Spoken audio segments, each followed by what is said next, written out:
y'all, Queen D. Michelle here, and welcome to the second season of Moving Inward and Onward. And how appropriate that it is the first day of autumn. I appreciate you stopping by. To kick off the season, to open it up, we're going to be moving onward. And it's going to come out of chapter 4 of my book, Considerations, A Guide for Moving Abroad. It is entitled, Consider Research. Hey, research is my thing.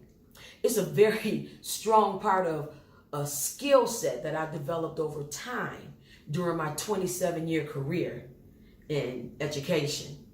Research takes dedication, time, and organization. The level of research I did led to a book, which then led to consulting, and now here recently, a concierge service that specializes in the Lake Chapala area of Jalisco, Mexico.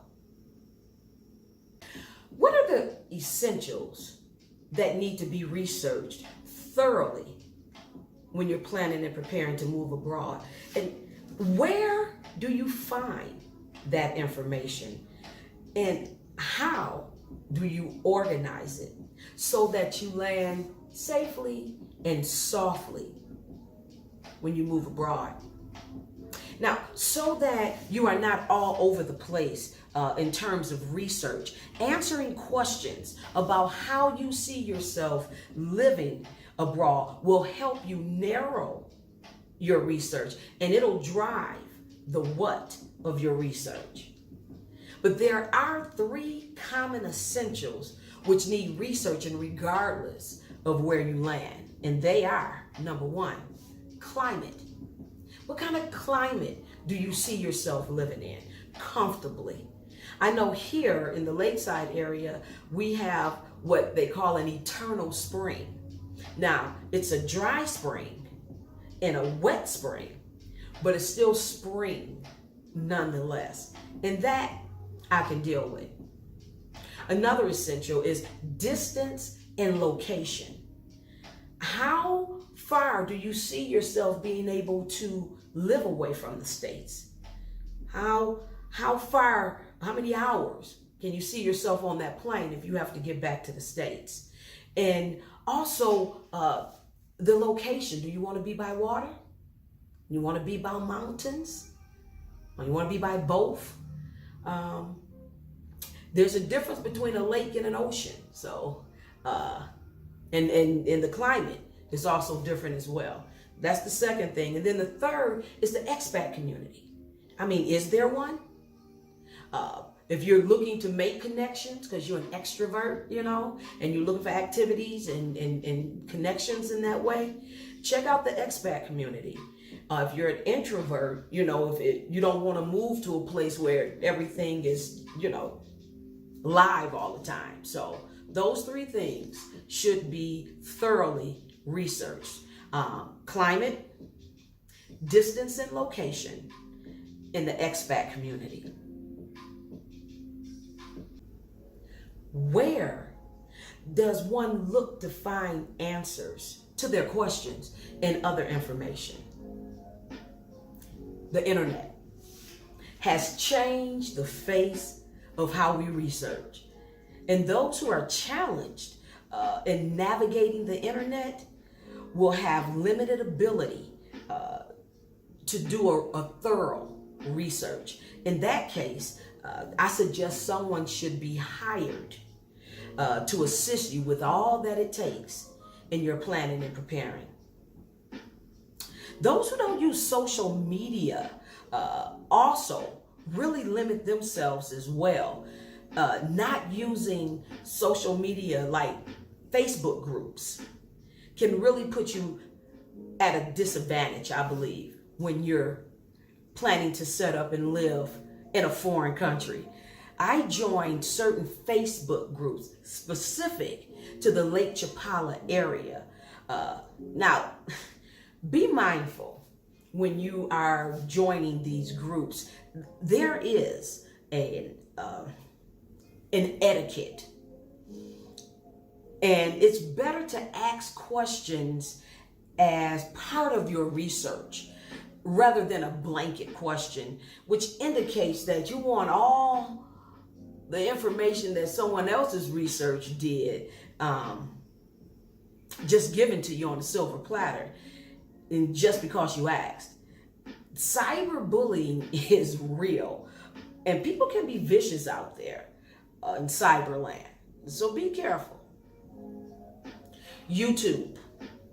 YouTube is an awesome research tool. If you're watching this video, you already know. Did you know, though, that Google owned YouTube? Yeah, I didn't. Imagine that. How do you manage all the information that you gather from your research? One thing I tell my clients during consulting sessions is to get file folders and label them. Everything printed out or notes that are taken down will go into that specific folder.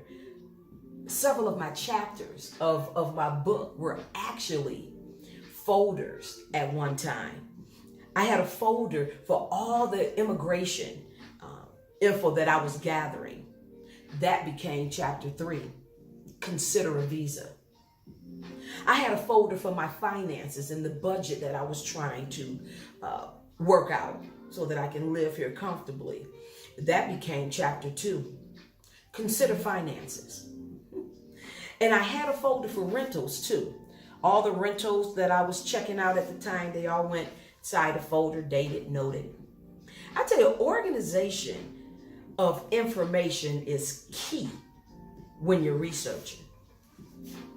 Now, speaking of research, I am very proud to share a bonanza of research that has taken place and is now being given in a summit this weekend. Please check out this summit if you are planning and preparing to move abroad, or even if you're just considering. This is the summit that you need to attend. These women have been there, done that, and they have a plethora of information for you. And so check them out. The link is in the description. And this weekend, you should check out that summit. Excellent research.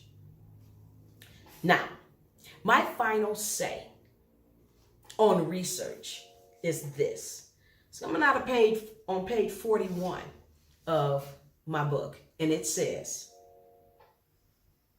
consider extensive research when planning and preparing to live abroad.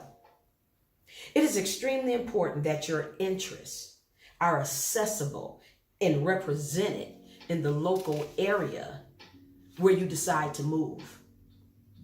Will that area fit the lifestyle and way of being you are envisioning for yourself? If you're moving alone, as I did, will you feel safe? It's personal because you are attempting to create a way of being comfortable in a foreign land. I researched and researched and researched. What I felt were all the aspects of my way of being and living comfortably, but still missed a very important component, a luggage embargo. And that's a whole nother story that's inside the book that happened.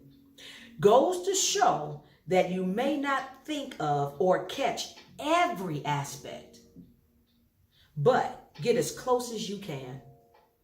Be as thorough as possible in your research, and may the stars align, even if you miss a component.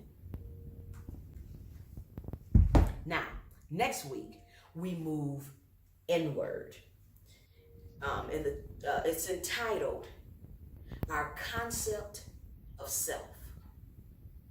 See you next week. And as always, one light, one love. I'm glad to be back.